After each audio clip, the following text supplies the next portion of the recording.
Gazipur safari পার্কে হঠাৎ দেখা হলো রাশিয়ান ফরেনারের সাথে। দেখুন উনি কত সুন্দর করে বাংলায় কথা বলে। জি আসসালামু আলাইকুম। ওয়ালাইকুম আসসালাম। কেমন Where আছেন? জি আলহামদুলিল্লাহ। How are you? আলহামদুলিল্লাহ। আসসালামু আলাইকুম, স্বাগত আমার ইউটিউব চ্যানেলে।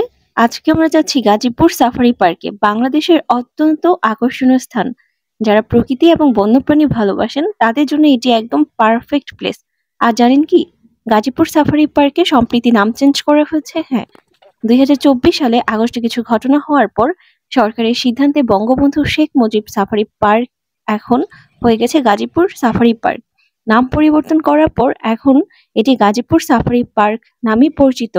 আজকের ভিডিওতে আমি তোমাদের সাথে শেয়ার করব সাফারি পার্কে যাওয়ার সবকিছু, কিভাবে আসতে হবে, টিকিটের দাম এবং পার্কের ভিতরে সব স্পেশাল জোন। চলো ভিডিওটা শুরু করি। এশিয়ার মধ্যে অন্যতম বৃহৎ এবং আধুনিক একটি হলো সাফারি পার্ক। ৩,৮১০ একর জমি জুড়ে বিস্তৃত এই পার্কটি দুইটি ভাগে ভাগ করা হয়েছে, কোর সাফারি এবং সাফারি কিংডম। এটি শুধুমাত্র বন্যপ্রাণীর আবাসস্থল নয়, বরং শিক্ষামূলক বিনোদনমূলক কেন্দ্র হিসেবে পরিচিত, যেখানে বাঘ, সিংহ, হাতি, জেব্রা, হরিণ সহ অসংখ্য প্রাণী দেখা যায় যারা মুক্ত পরিবেশে ঘুরে বেড়ায়, যেখানে বিভিন্ন জাতীয় এবং আন্তর্জাতিক প্রাণী রাখা হয়েছে। আজকের ট্রিপ শুরু হয় গাজীপুর চৌরাস্তা থেকে, so ready for adventure. Gazipur চৌরাস্তা থেকে প্রথমেই আমরা গিয়েছিলাম বাগের বাজার। আপনারা যারা গাজীপুর সাফারি পার্কে যাবেন, বাংলাদেশের যে প্রান্তেই থাকেন, আপনাকে প্রথমে আসতে হবে গাজীপুর চৌরাস্তা। গাজীপুর চৌরাস্তা থেকে বাগের বাজার যাওয়ার গাড়ি প্রতি 2 মিনিট পরপরই ছাড়ে। এই ছোট ছোট গাড়িগুলো করে আপনারা বাগের বাজার যেতে পারবেন। এই ভাড়া রাখা হয় সাধারণত 30 থেকে 40 টাকা, তবে ছাত্রদের জন্য রয়েছে হাফ পাস সুবিধা, শুধু নিজের আইডি কার্ড দেখাতে হবে। এরপর আমরা নামলাম বাগের বাজার ব্রিজে। ব্রিজের পাশেই একটা গেট ছিল, যেখানে আগে লেখা ছিল বঙ্গবন্ধু সাফারি পার্ক, কিন্তু এখন আর সেটা নেই। বাগের বাজার থেকে সাফারি পার্কের অটো ভাড়া জনপ্রতি 20 টাকা। তারপর আমরা অটোতে উঠে পড়লাম। গেটের সামনে আমাদেরকে নামিয়ে দিল, আমরা সাফারি পার্কে পৌঁছে গেলাম। সাফারি পার্কের প্রধান গেটের পাশেই ছিল টিকিট কাউন্টার। এখানে জনপ্রতি টিকিটের মূল্য ছিল 50 টাকা। প্রাপ্তবয়স্ক 12 বছরের উপরে 50 টাকা, অপ্রাপ্তবয়স্ক 12 বছরের নিচে 20 টাকা এবং শিশু 6 বছরের নিচে তাদের জন্য ফ্রি, এবং ছাত্রছাত্রীদের 10 টাকা, কিন্তু আইডি কার্ড বাধ্যতামূলক থাকতে হবে, এবং বিদেশি ফরেনারদের জন্য 1000 টাকা। টিকিট হাতে পেয়ে আমরা মূল সাফারি পার্কের গেটের দিকে এগিয়ে গেলাম। গেটের পাশেই ছিল সেরা পিকচার পয়েন্ট, যেখানে একদম পারফেক্ট ছবি তোলার জন্য। এরপর টিকিট চেকিং এর সময় হলো, তারা টিকিটটি ছেড়ে দিল যেন দ্বিতীয়বার ব্যবহার করা না যায়। অবশেষে আমরা সাফারি পার্কে প্রবেশ করলাম। সাফারি পার্কে প্রবেশ করা মাত্রই প্রথমে চোখে পড়লো বিশাল এক ডিসপ্লে ম্যাপ। এখানে পুরো পার্কের গাইডলাইন দেওয়া আছে, কোথায় কি কি প্রাণী আপনি দেখতে পারবেন, আর কোন দিক দিয়ে যেতে হবে, কিভাবে যাবেন, সবকিছু গাইডলাইন, একটা প্রাথমিক ধারণা পাবেন এই ডিসপ্লে ম্যাপ থেকে। কিন্তু ডিসপ্লে ম্যাপটা লক ছিল, তাই আমরা ভিতরে প্রবেশ করতে পারিনি। যেহেতু আমরা অ্যাডভেঞ্চারে এসেছি, তাই মানচিত্র ছাড়াই এই ফলস জার্নিটা শুরু করতে হলো। এরপর আমরা চললাম কোর সাফারির দিকে। সাফারি গেট থেকে মাত্র 1 মিনিট হাঁটলেই আপনি পৌঁছে যাবেন কোর সাফারিতে। আমরা যখন গেটে প্রবেশ করলাম তখন সময় ছিল বেলা 11টা, আর যখন যাত্রা শুরু করেছিলাম তখন সকাল 9টা। 2 ঘন্টার পথ পাড়ি দিয়ে আমরা সাফারিতে এলাম। সিরিয়ালে দাঁড়িয়ে থাকতেই হঠাৎ চোখে পড়লো একটা পোস্টার, যেখানে কোর সাফারির টিকিট মূল্য লেখা ছিল প্রাপ্তবয়স্ক 12 বছর বা তার বেশি 150 টাকা, অপ্রাপ্তবয়স্ক 12 বছরের নিচে 50 টাকা এবং ছাত্রছাত্রীদের জন্য 50 টাকা, কিন্তু আপনার বাধ্যতামূলক স্টুডেন্ট আইডি থাকতে হবে। আমরা টিকিট কাটলাম এবং অপেক্ষা শুরু হলো বাসের জন্য। তবে একটা কথা বলি, এই সাফারি পার্ক শুক্রবার এবং শনিবার প্রচুর পর্যটক আসে, তাই সিরিয়াল একটু লম্বা হতে পারে।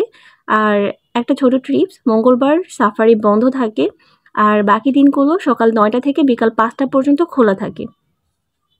অপেক্ষার পর যখন বাস এলো তখন মনে হলো একটা মিশনে যাচ্ছি, আর আমরা এবার বাসে উঠলাম। তখন বাস আমাদের নিয়ে চললো আফ্রিকা সাফারি গেট 1-এর দিকে। তবে একটু হতাশ হতে হলো, কারণ আফ্রিকা সাফারি গেট 1-এ আমরা তেমন কিছু দেখতে পেলাম না। তবে কে জানে সামনে আর কি অপেক্ষা করছে। কোর সাফারিতে প্রবেশ করতে হলে আপনাকে একটা বাজেট বাসে উঠতে হবে।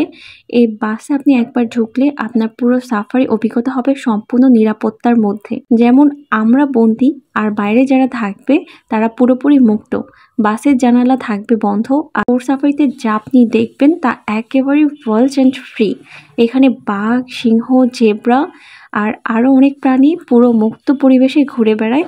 তাদের দেখতে হলে বাসের ভিতর থেকে উপভোগ করতে হবে। তবে একটা ট্রিপস, ভিডিও করার জন্য কখন বাসের জানালা খুলবেন না, এটা শুধু নিয়ম না বরং আপনার নিরাপত্তার জন্য।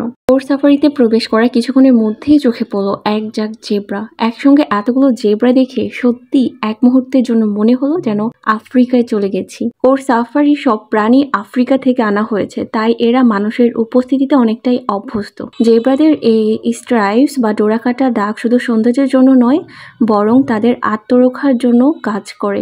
তাই বলা হয় এই স্ট্রাইপগুলো শিকারী প্রাণীদের চোখে বিভ্রান্তি সৃষ্টি করে। জেব্রাদের সম্পর্কে আরেকটি মজার তথ্য হলো তাদের ডোরাকাটা দাগ প্রত্যেকটির জন্যই আলাদা। ঠিক যেমন আমাদের হাতের আঙুলের ছাপগুলো এক এক রকম আলাদা হয়ে থাকে, সো জেব্রাদেরও প্রত্যেকটি যে ডোরাকাটা দাগ সবগুলোই আলাদা হয়।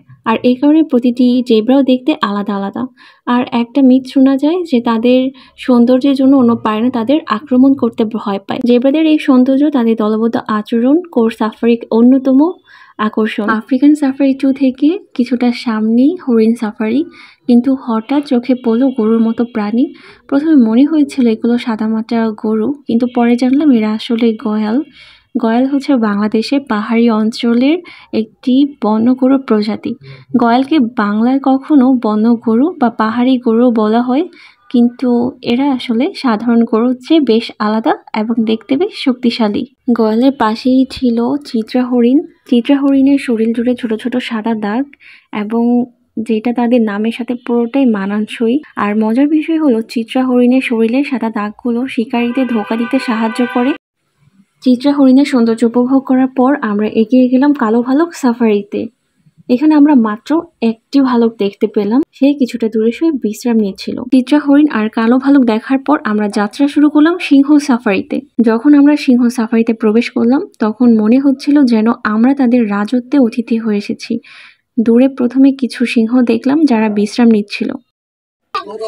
তারপর আমরা প্রবেশ করলাম বাঘ সাফারিতে। যখন আমরা বাঘ সাফারিতে প্রবেশ করলাম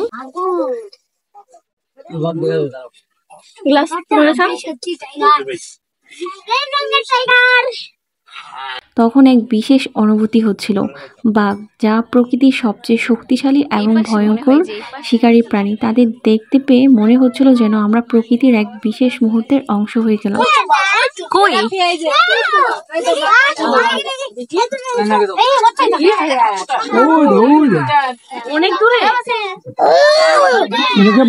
যখন আমরা বাঘ সাফারিতে প্রবেশ করি প্রথমে কিছু বাঘকে দেখতে পেলাম, তারা খুব দূরে ছিল, তারা বসেছিল একসাথে। এভাবে কোর সাফারি ভ্রমণ শেষ হলো। প্রত্যেকেরই প্রতিবার মনে হচ্ছিল যদি আরেকটু সময় পাওয়া যেত। তারপর আমরা সবাই বাস থেকে নামলাম, এবং বাস থেকে নামা শেষ মুহূর্তটা সত্যি খুব মজার ছিল, কারণ আমরা পরবর্তী অ্যাডভেঞ্চারের জন্য প্রস্তুতি নিচ্ছিলাম। ভিডিওটি এই পর্যন্তই। পরবর্তী অ্যাডভেঞ্চারগুলো কি এক্সপিরিয়েন্স হলো তা পরবর্তী পার্টে আপলোড করা হবে। পরবর্তী পার্ট দেখার আমন্ত্রণ জানিয়ে বিদায় নয়, আবার দেখা হবে।